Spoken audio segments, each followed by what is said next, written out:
Assalamualaikum warahmatullahi wabarakatuh. Kami dari Balai Penyuluhan Pertanian Kecamatan Sungai Bungkal pada hari ini akan melaksanakan kegiatan teknis budidaya yang dilaksanakan di kelompok tani Nusantara, Kecamatan Sungai Bungkal, Desa Sungai Ning, Renah, Padang Tinggi. Mudah-mudahan pada hari ini kegiatan yang akan kita laksanakan bisa berjalan dengan lancar dan bisa bermanfaat untuk petani kopi yang ada di sini.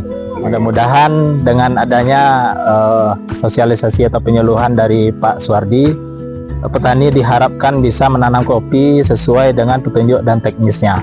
Demikian kami ucapkan terima kasih. Assalamualaikum warahmatullahi wabarakatuh. Waalaikumsalam. Mungkin diawali kita mulai dari pembuatan lubang tanam, Pak ya. Karena bibitnya ini kan dibantu oleh Kementerian Pertanian. Bibitnya Arabica Gayo 3 ya, atau Ateng Super namanya, yang pucuknya hijau. Biasa kan Gayo itu pucuknya merah sama dengan Sigara Rutang. Nah, jadi untuk jarak tanam, Pak ya, itu kalau idealnya untuk Arabica ini 2 kali 2,5, Pak. Dalam barisan itu 2 meter, antar barisan 2,5. Jadi kalau nanam kopi ini harus bisa tumpang sari dengan tanaman hortikultura seperti cabai atau bawang, cabai merah atau cabai rawit. Jadi kalau nunggu kopi kita lama ya, hasilnya. Jadi kalau ada tanaman selah 3 bulan atau 3 bulan setengah kita udah panen. Nah, jadi maka jaraknya harus diatur di antara yang 2,5 tadi itu tanam cabai atau tanam bawang. Nah, jadi untuk jarak tanam 2 kali 2,5. 2,5 tadi ada tanaman selah. Kemudian untuk lubang tanam itu ukurannya 40 cm kali 40 cm kali 40 cm. Panjang, lebar, dalam 40 cm. Itu minimal, Pak. Tidak boleh kurang. Jadi cangkul ini lebarnya ini 20 nih, Pak. Ya, 20 cm. Jadi kalau 2 ini 40. Nah, dalamnya 40 juga. Jadi kalau tanahnya di bawahnya kuning atau berbatu, itu dikeluarkan, dipisahkan. Nah, nanti tanah yang bagian atas itu yang penimbunnya lagi. Nah, kemudian dimasukkan lagi tanah hitam, itu dikasih pupuk kandang, dikasih kapur, kemudian dikasih pupuk sedikit ya, karena bibitnya masih kecil makanya dikasih sedikit aja pupuknya, Pak. Nah, kemudian ditimbun lagi, kemudian dibiarkan, kalau memang mau langsung agak dipadatkan nih, Pak, supaya tidak turun nanti tanahnya tuh. Nah, jadi nanti kalau turun bisa tergenang tuh, jadi agak tinggi lah di posisi tanam kopinya tadi itu. Dan karena bibit ini bantuan tuh biasanya udah sesuai dengan teknis ya. Bibit tadi belum akarnya belum banyak lah, belum tinggi. Biasanya kalau udah tinggi tuh akarnya melilit-lilit, Pak. Melilit-lilit di dalam polybag tadi. Jadi kalau ditanam dia akarnya tidak turun nanti, Pak. Tapi kalau bibitnya sudah tua atau sudah lebih dari 7 bulan atau 8 bulan, itu kan akarnya sudah keliling-keliling tuh. Makanya pas nanam itu dipotong ujungnya, Pak, supaya tumbuh akar baru dan menancap di bumi, Pak. Dia mengejar air dan mengejar pupuk. Nah, ini contohnya. Nah, ini bibit ini sebenarnya udah tua nih, Pak. Ya, kalau yang idealnya itu sekitar 7 atau 8 bulan dari pembibitan itu sudah siap tanam. Nah, jadi ini Arabica ya, Arabica Sigara Rutang kayak ini. Ya, Sigara Rutang. Jadi ini kayak udah terserang juga dengan penyakit ini. Tapi ini penyakit bercak daun. Kalau bercak daun tidak begitu anunya lah ya. Tapi tetap juga dikendalikan, Pak. Yang agak mudah rontok tuh yang karat daun, Pak. Jadi daunnya nih ada karatnya di bawahnya kayak tepung gitu, kayak besi karat. Itu biasanya tanaman kopinya itu rontok semua, Pak, daunnya tuh. Kalau tidak semprot. Kalau disemprot dia itu menggunakan fungisida. Jadi kalau masih kecil ini kan sebenarnya udah lama nih, lebih dari setahun nih, Pak. Kurang. Jadi kalau dipotong ini, ada apa parang gitu, yuk motong. Itu lubang tadi, Pak, mana cangkul tadi? Ini cangkul ya. Ya. Jadi ini 1 ya, nanti berarti udah 2 nih ya. Udah. Tapi kalau bisa ya lurus gitu kan. Tapi ini tengahnya itu masih bagus nih, Pak. Ya. Nah, ke sini lagi dua cangkul ya. Ini 2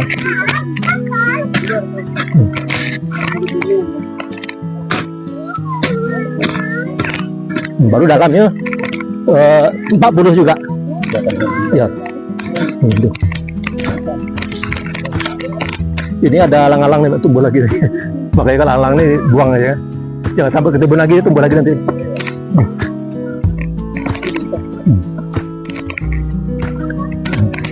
Jadi ini kebetulan ini tanahnya hitam, Pak ya. Kalau tanahnya kuning, yang kuning tadi kita keluarkan, masuk tanah bagian atas nih, yang hitam-hitam tuh.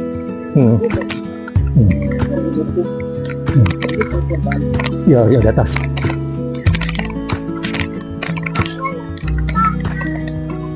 Kalau tadi yang kuning sebelah kiri, Pak ya. Yang apa? Yang subur sebelah kanan. Yang di atas tadi kita masukkan lagi. Ya, yang kuning tidak dimasukkan lagi. Ya. Ini kebetulan tanahnya lunak nih, Pak. Kan sebagian tanah ada yang kuning dan keras gitu kan. Ini kebetulan lunak nih. Mungkin kalau yang kuning di atas, Bu ya. Ini kuning nampak, ini juga kuning nih nampaknya. Nah, ini karena di bawah ini sering hanyut kan. Ya, jadi nanti ini dikasih pupuk kandang ataupun kompos, kasih juga kapur supaya tanahnya tadi tidak asam, pH-nya naik. Jadi kalau pH rendah atau tanah asam, pupuk P sama K itu diikat oleh tanah. Jadi walaupun pupuknya ada di dalam tanah, tanaman tidak bisa nyerap karena terikat tadi. Ya kadang memang tidak ada makan itu mungkin lama-lama bisa mati ya. Atau nampak daunnya kuning gitu. Jadi setelah memang dipadatkan dikit ya, supaya memang apa? Takut 16 ya. Ya. Iya. Ya. Yang ini akarnya panjang dulu. Ini tadi akarnya keluar ya. Mana parang tuh bisa. Ya. Maksudnya supaya tumbuh akar baru, Pak. Karena ini kan tanahnya juga dikit ya, Pak. Soalnya kan ini gitu kan. Gitu. Leher akar sini. Jadi biasanya kalau umur lewat, ini biasanya akarnya sudah melilit-lilit sini. Dia tidak akan bisa dia ke bawah akarnya tadi. Biasanya kalau yang dimiring ini kalau kekeringan air ini nampak Pak, kuning atau layu. Jadi kebetulan di bawah ya, jadi air cukup, dia tidak mati dia. Ini sudah gini, setengah senti aja. Ini karena pindahan, Pak, makanya akarnya belum juga sampai nih. Kalau dari biji biasanya akarnya sudah kayak ini ya, yang tadi tuh, sudah penuh. Nih, jadi kalau apa namanya tuh?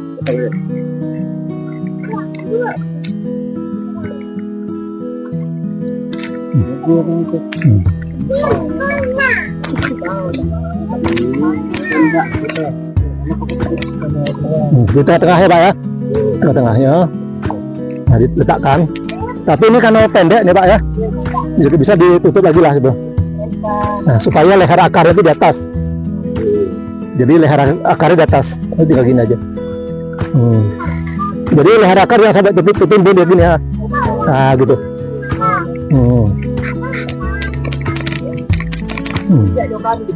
Ya. Ya. Berarti enggak tanam dari bawah. Enggak tanam dari bawah itu. Jadi tadi ada penanaman ya.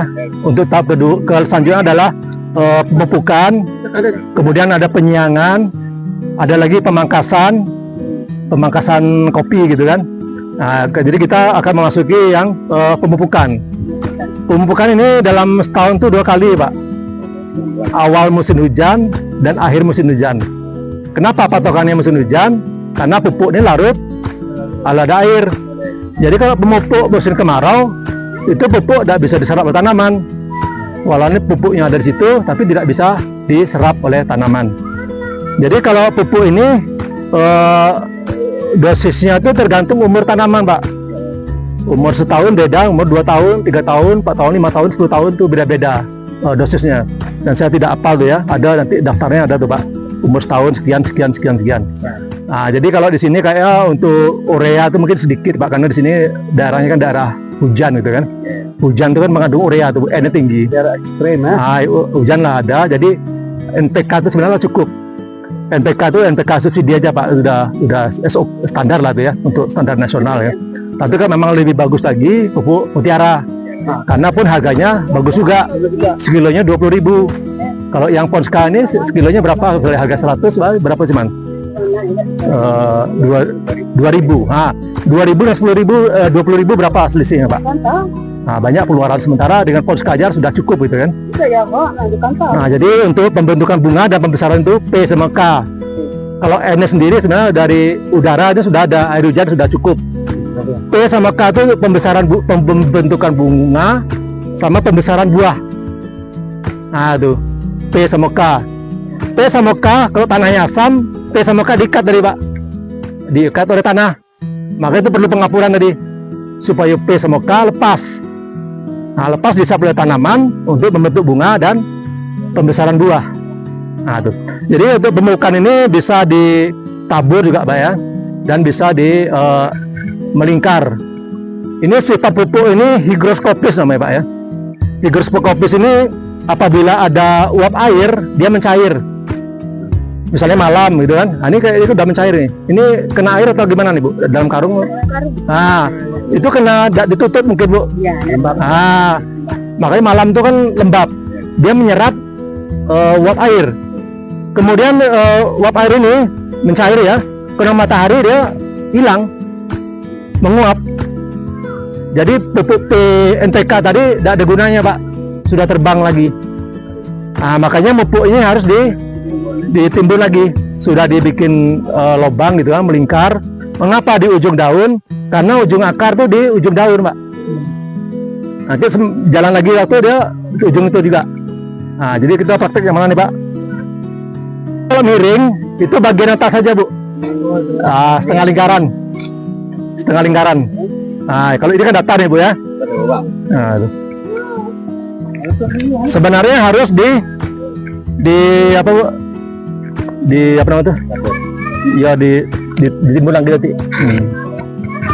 Atau ditimbang dulu Bu. Nah, tuh. Berapa dosisnya nanti ada daftar itu. Kayak ini kayak salah aja 1/4 nih Bu. Segini nih. Sebotol aqua tuh 1/4 itu. 1/4 kilo. Nah, sudah pernah saya timbang tuh. Jadi kalau dosis ini mungkin 1/4 ini kebanyakan masih ini Pak. Karena belum nampak anunya buah-buahan. Oh, itu dikit nian Bu, dikit nian. Sedap makan tuh mungkin ditumpuk Bu ya? Enggak. Kabur. Ya. Masih perawatan apa namanya?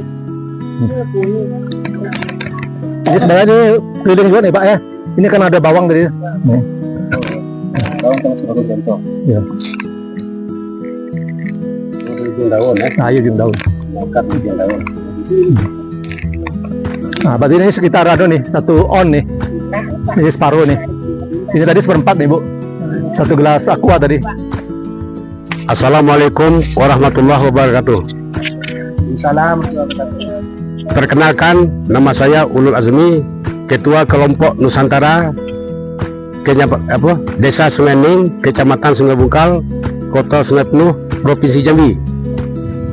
Kami mengucapkan terima kasih kepada Bapak Menteri Andi Amran Sulaiman bahwa kami telah mudah mendapatkan pupuk subsidi dan dengan harga yang murah, dan bibit kopi telah kami terima. Kami mengucapkan terima kasih banyak dengan harapan kami semoga ada bantuan-bantuan yang lain berupa hand traktor dan lain sebagainya yang dapat kami pergunakan. Terima kasih. Pertanian maju, mandiri, modern. Terima kasih.